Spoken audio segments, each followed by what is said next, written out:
This is a very short presentation. I appreciate everyone's got what looks like to be an outstanding lunch to get through, and also a couple of other companies to listen to.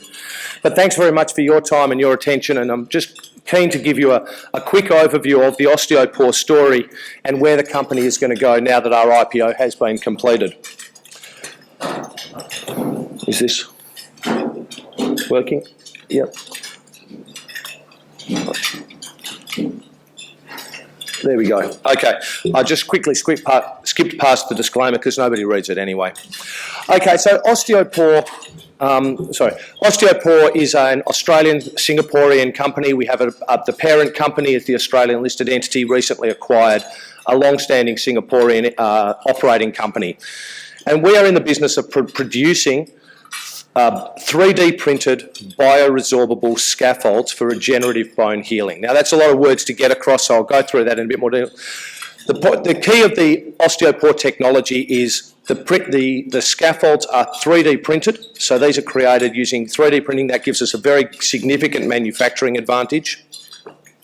They're bioresorbable, which means after they've been implanted into a patient, over a period of approximately 2 years, those scaffolds dissolve in the body to leave no foreign material behind. This is a significant therapeutic advantage over traditional permanent implants, which are there forever and have a significant complication rate associated with the scaffold or the implant failing or potential infection.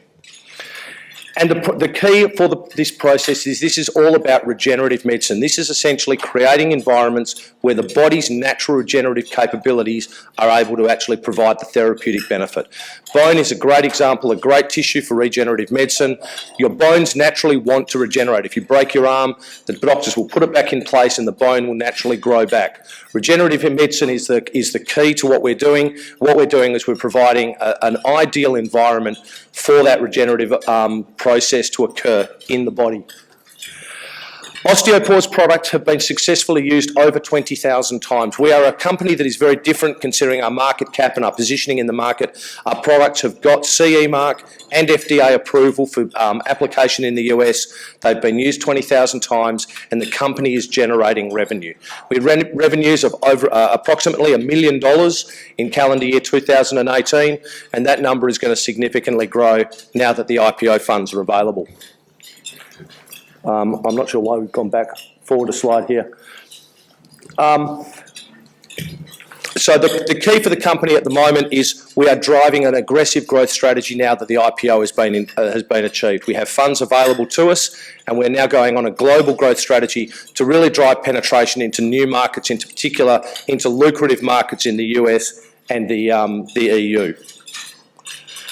Quick snapshot of the company, the corporate structure. We have about 100 million shares on issue. Shares are currently trading about 90 cents. With the slide has 81. That's what we closed at the end of last week. It's been a very well supported company on ASX. Company structure is still very tight. So we're still, even at these values, we're still a sub $100 million market cap company. We're very much in the sort of small cap end of town, still a lot of room for growth from here, and a tight capital structure with 50% of the company's securities actually escrowed for 12 to 24 months. So there's not a lot of free float around. It's still very tightly held, and we have a number of shareholders through the original foundation company up in Singapore that are very, very long-term holders of the stock. So that's certainly been part of the success of the company, is having that tight capital structure without a lot of free float shares going around. So the snapshot of the investment highlights. What is it that makes Osteopore different? What is it that makes us a great opportunity in this market? And the first is we are revenue generating. As I mentioned, approximately $1 million of sales at this stage already. So the products are there in the market now and are ready for and are being used in the market as we speak. The technology is proprietary. Again, unlike most companies in this sort of space, our patents have been granted. We have granted patents that give us protection in those key European, US markets to give ourselves a strong competitive position as we go into those marketplaces. The scalable business model. The advantages of 3D printing as a manufacturing method are inherently scalable. Okay, it's not expensive, it's not a capital intensive process to scale.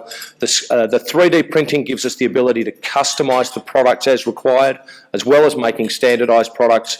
And also that can be scaled at minimal capital expenditure and replicated in new locations as we need to establish new manufacturing facilities. The products have achieved regulatory clearance. We have FDA approval. We have CE mark clearance in those key markets. So we're well positioned to drive revenue in those markets. We have an exceptional team, which I'll talk about in a bit more detail, but an exceptional team that's been driving both the operational side of the business and also some very, very strong people on the board to really help drive value.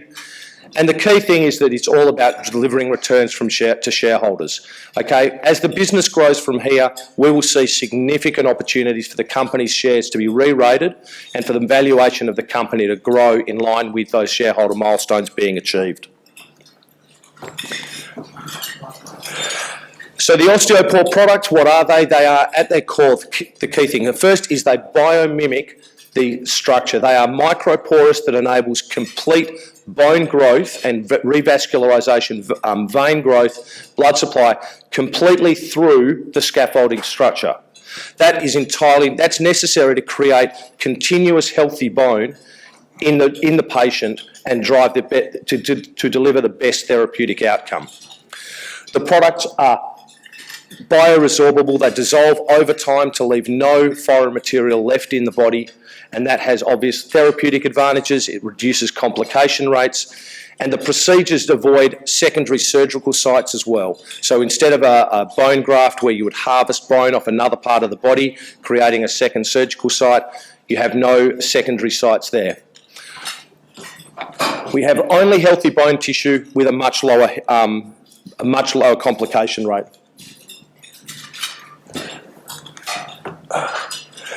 I'm going to talk very quickly about our markets because I am running out of time. We are talking about billion-dollar markets in bone graft substitute. At the moment, the products are primarily in the cranial space, the head area. We have opportunities to grow that market from there into similar size markets, similar billion-dollar size markets in dental, in cosmetic, and then multi-billion-dollar markets in orthopedic and spinal reconstruction and regenerative spaces as well. We also have opportunities to move into the permanent implant space with regenerative procedures that actually reduce the requirement for some of those sort of hip replacement, knee replacement, and other long-term procedures. Our story from here is all about 3 phases of growth. First and foremost is revenue growth, building the revenue off the existing product base, off the existing $1 million revenue streams, taking that into new geographic markets and taking that into building on the existing markets that we have primarily in the Asian region. We also have opportunities, as I mentioned, to go into new therapeutic areas to take us into those dental and orthopedic areas.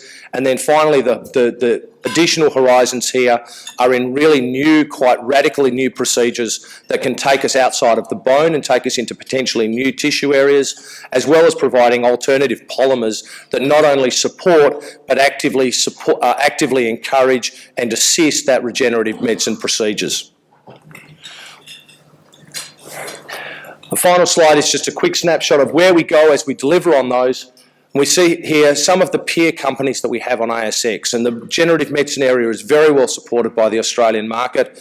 We look at companies like PolyNovo, we see companies like Avita that have got those revenues away from that $1 million up into sort of around circa $10 million numbers, but you can see the valuations that the market is currently ascribing to those. So this is why we think in a market capitalisation of only $90-odd million, there's still an enormous opportunity for this company to grow to the billion-dollar valuations that we're seeing for some of those peer companies. Thank you very much, and I'll leave it there as before Fiona sticks a fork in my leg.